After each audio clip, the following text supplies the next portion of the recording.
The thing is, like, I've been living in Austin for 2 years. And yeah, it's been great. I didn't move here from California, by the way. Yeah, which I know is confusing because I look like I was conceived on a surfboard in Santa Cruz. Yeah, not from California. I moved here and a lot changed, right? Like my primary mode of transportation went from being my car to being those shiny electric scooters you see all over the place. I first moved here, I saw people flying around on those things. I'm like, all right, those are clearly very fast and very dangerous. I'm sure there's like an arduous registration process to be able to ride one of those things. Turns out no registration process at all. Anybody can hop on one of these things. There's only 3 rules to being able to ride the scooters. The first rule is you gotta wear a helmet when you ride these things. I don't wear a helmet when I go out drinking, so no helmet for me, okay? Second rule, you can't ride them on the sidewalk. They don't float, they don't teleport, so you gotta ride them in the middle of the road. Now the third rule is you have to be sober when you ride the bird scooters. I don't know about you guys, I'm not riding a scooter that goes 20 miles an hour in the middle of the road without a helmet fucking sober, okay? So I like to get fucked up before I ride these things. A few months ago, I had a little incident on one of the scooters. It was a rough night out. Me and my friends went to see a band. We were actually right across the street over at Stubbs, and I got overserved pretty quickly. Yeah, I don't know if you guys are familiar with the term overserved, but you should write it down if you're not. Yeah. I didn't have 12 whiskey cokes. The bartender made me do it. Bitch. We're at the concert. My friend started to know something was up when like multiple people in the audience thought that I was the sign language interpreter for the band. They were like, we gotta get Joe out of here. So they grabbed me and they started walking me to the door. And on my way out, I started to realize that I was seeing double vision. Now, this is a little life pro tip for you guys, something I've picked up over the years. If you ever get into a situation where you're seeing double vision, there is a very easy fix, okay? All you need to do is take one hand and you put it over your eye and you pirate patch, right?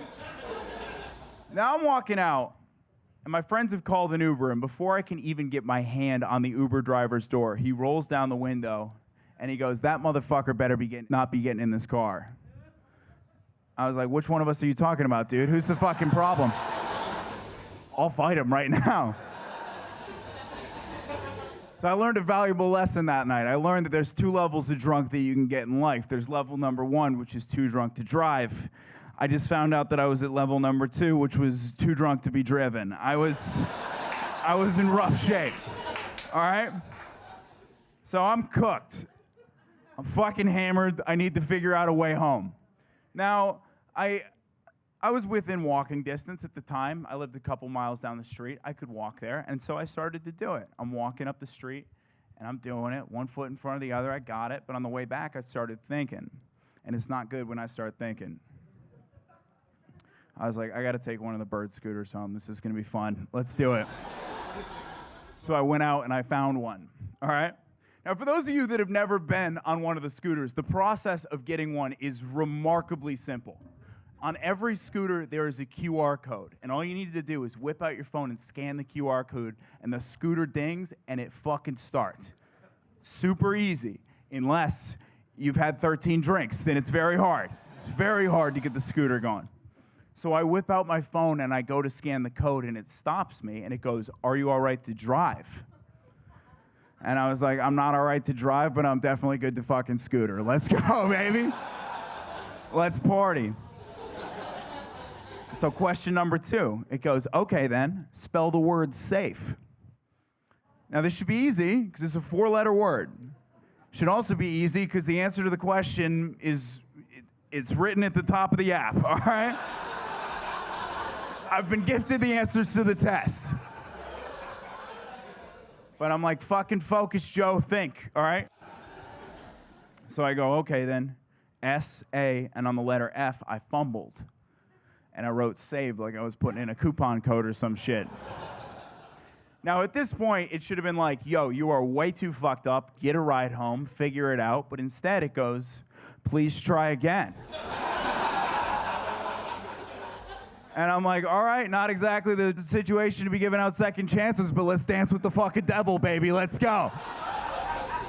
So second chance, I nail it. I go S-A-F-E, the scooter dings, it turns on. I'm like, we're fucking partying, let's go. So I jump on this thing, and I'm cruising until I remember that earlier in the night, I had been pirate patching. And now I'm playing a game of Mario Kart Double Dash Austin Edition, all right? For every road, there's 2 roads. For every homeless person, 2 homeless people. For every car, 2 cars. But I go, I got this. I know what I was doing earlier. I take one hand, I put it over the front of the scooter. I take the other hand, I cover my left eye with it, and I immediately run into the back of a parked car. Like, not even 2 seconds. And I hit that motherfucker hard, okay? So I hit the back of the car. Somehow I don't get knocked out. I was going the full speed. I pop up, and I'm like, all right. I think I'm all right. I got this. I'll walk it off. I got this. So I start to walk home. 1 foot in front of the other, nice and easy. Until I look down, and I realize that my t-shirt is just bright red, covered in blood. The blood's coming somewhere, right? So I go to figure out where it's coming from, and when I go to touch my head, my finger goes into my eyebrow. And I go, fuck, I know this feeling. I need stitches. Now, at this time, I did not have health insurance, okay? So an ambulance was out of the question. Before I even had the blood on my shirt, I was rejected by the Ubers. This is a no-brainer. We're getting back on the bird scooter. Let's go. So I pull the thing out of some poor bastard's car. I jump on it, and I ride straight to the urgent care to get my stitches, right?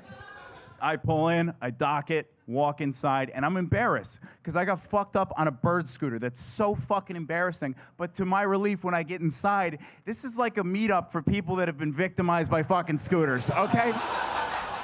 Every motherfucker in the ER, we got dislocated shoulders, we got concussions. They're like, oh, one of us. Yes! The boys! So I'm in there. It's a great urgent care. Within a few minutes, I am in the operating room. And by operating room, I mean it's like a fucking hallway. It's an urgent care, all right? The dude is cool as hell. He stitches me up. And now we're on to the issue of payment, okay? Now, stitches, as all of you know, are not cheap. And I don't have health insurance at the time. Now, a lot of motherfuckers, we have a Canadian headliner tonight, they're going to say that we don't have socialized medicine or free health care in the United States. And today, I'm here to tell you that is a myth. You can get free health care in the United States of America. You just have to follow these instructions very carefully, okay? On your intake and outtake form at the urgent care, you will be asked for your name, your address, and your social security number. And when asked for that information, you gotta just make that shit up, all right? Yeah. I'm P. Sherman, 42 Wallaby Way, Sydney. You guys are the shit.